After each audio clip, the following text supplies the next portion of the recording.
Hello everyone, this is Professor Hill. This is a short video for our class, Introduction to Ethics, Philosophy 2306, here at St. Philip's College for the Maymester of 2021. We're at the end of our first week. The first essays were due last night, Thursday night at midnight. I've had a chance to work on them today.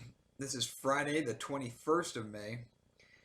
And I gotta tell you, first of all, I'm thrilled. You guys, as a class, knocked it out of the park. So that was good.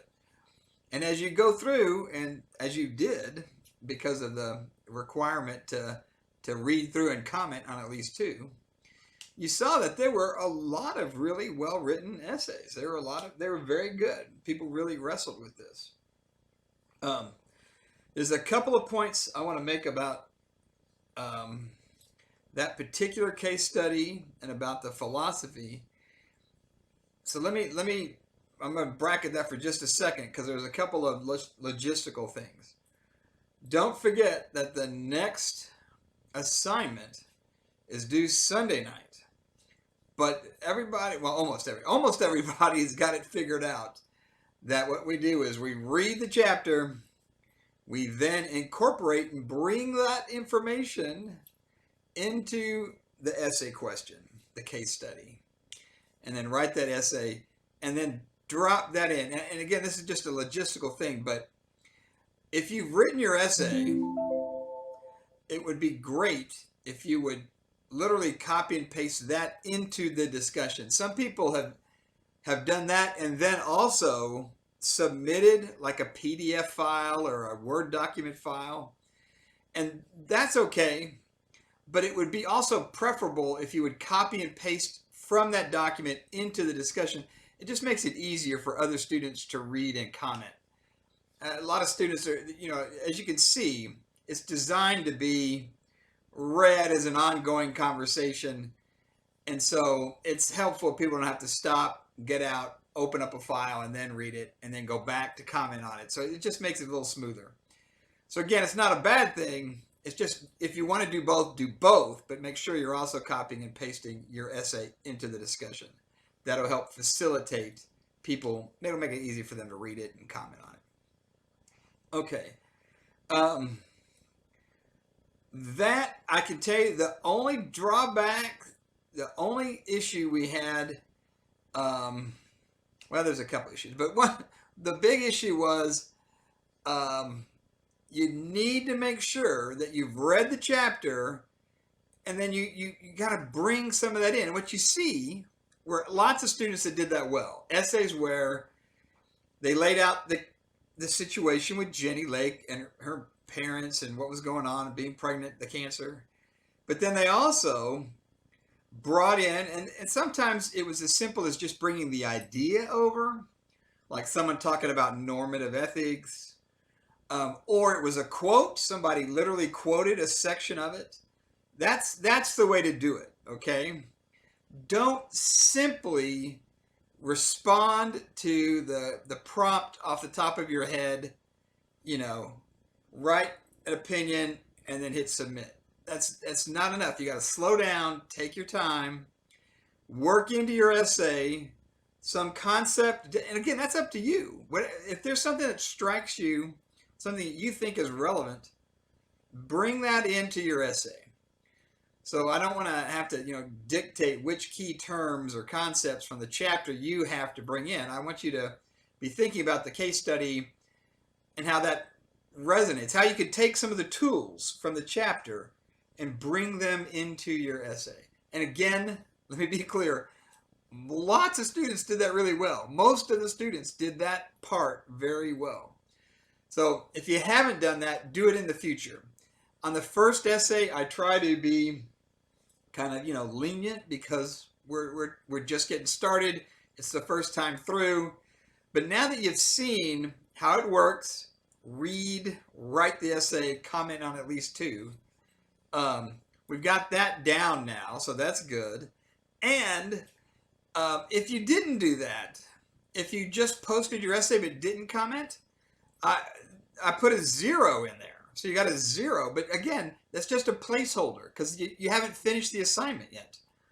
Go back, comment on at least 2, and then I'll go back and regrade that for you once it's completed, okay?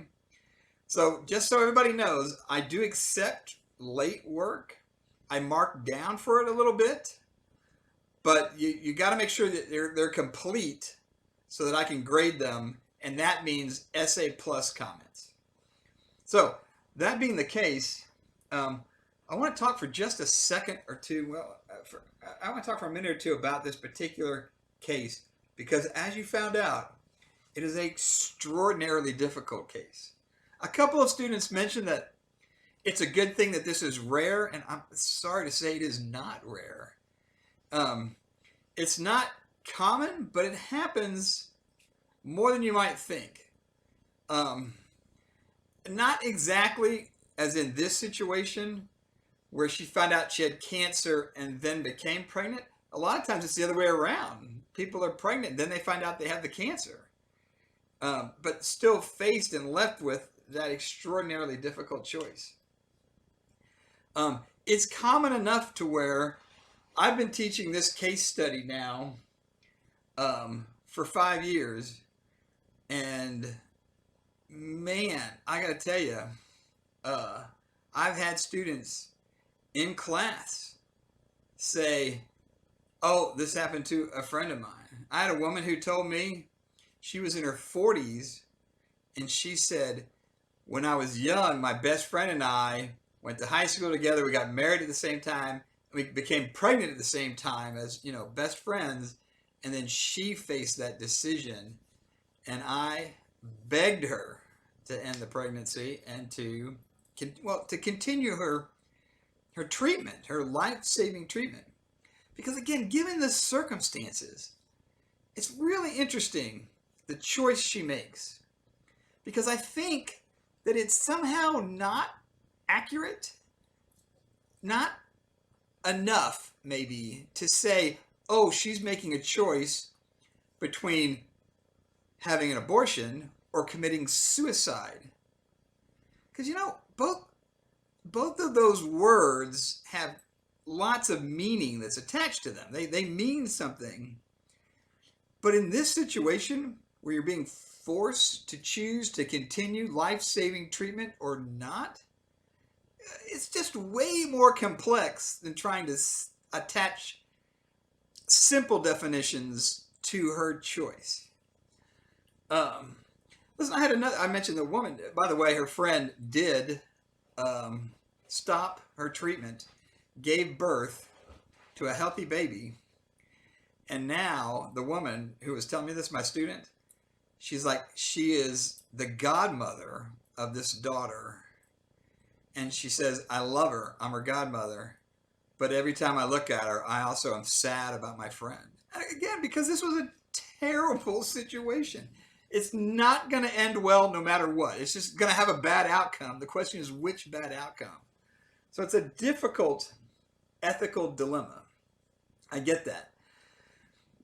I also, by the way, had another student, a young man, early 20s, wrestled with this, went home, talked to his dad, told the dad the story, and the dad starts crying and says, look, it's time. I need to level with you. I've always told you that your mother died in childbirth. That's not really what happened. What happened was she faced this very situation, and she chose to stop her treatment. That's why you're alive. And he was just devastated. He was like, what? I mean, he felt so guilty. And the father was like, no, don't feel guilty. It was her choice. And I'm glad. I mean, I'm not glad. It was terrible. But they had this long, big conversation. He didn't come back to class for a week or two. And when he finally did, he told me this whole story. I couldn't believe it. So yeah, I guess part of this is it does happen. They're trying to find, the medical community is trying to find that sweet spot to where you could continue chemotherapy at a high enough level for it to be effective, but low enough to not end or terminate the pregnancy. But they just haven't been able to sort that out yet. They're still trying to find ways to do this because it happens. So one thing about this, I want to also mention that lots of people said, well, it was her choice, and I don't want to second guess her. So people are hesitant to say, to make the moral judgment, I think she made the wrong call. In part because they look at the outcome, they see, because remember, when she had to make the decision, she didn't know how things were going to end. At least one or two students pointed that out, which is when she's trying to make the decision, you don't know the outcome, meaning that she could stop her treatment and then try to let the pregnancy develop. But there's no guarantees with a pregnancy. She might miscarry. She might have a stillborn. So at that point, you know, the baby dies and then she dies. And the parents are like, oh, if only she had continued her treatment, she'd still be alive. But you don't know that either, because the reverse is also true. She might have said, no, I need to continue my treatment. It ends the pregnancy, but then it doesn't work. Because again, there's no guarantees that the chemotherapy is going to work. And then again, the baby might have died and she's died. And the parents are like, oh, if only she'd done the opposite. So again, you don't know the outcome. And interestingly enough, you did, right? So when you get to the case study and you read through, you know all the way to the end, you know that at the end, there's this healthy, happy little baby boy, okay? Little Chad Michael. When I teach it that way, online, where you know, most of the class, 3/4, 4/5, say Jenny made the right decision. Interestingly, when I do it face-to-face in a classroom, and I give I lay out exactly what's happened up to the point of decision, and the students don't yet know what happens, then I stop it there and I ask them, what would you do? What would you recommend to her if you had to give her some advice? And 3/4 to 4/5 say, oh my God, girl, continue your life-saving treatment. You've still got a good shot. And it's going to have this terrible, tragic consequence, but it's not your fault. You didn't get cancer. You know, the point is that they encourage her to continue to try to fight and continue her treatment. And it switches when they don't know the outcome. And then, of course, I tell them, it's that I think makes a difference. Clearly, it does. That is a consistent swing from the majority, clear, huge majority, one way or the other. Think about that. I'm also I'm gonna stop this short video because it's already getting long.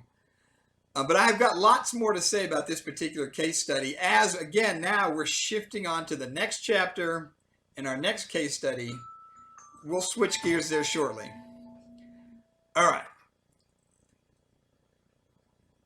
Take care. Talk to y'all soon. And keep reading, writing, and again, respectfully discussing with each other on the Canvas page. You're doing a good job of that too. So take care. Bye-bye.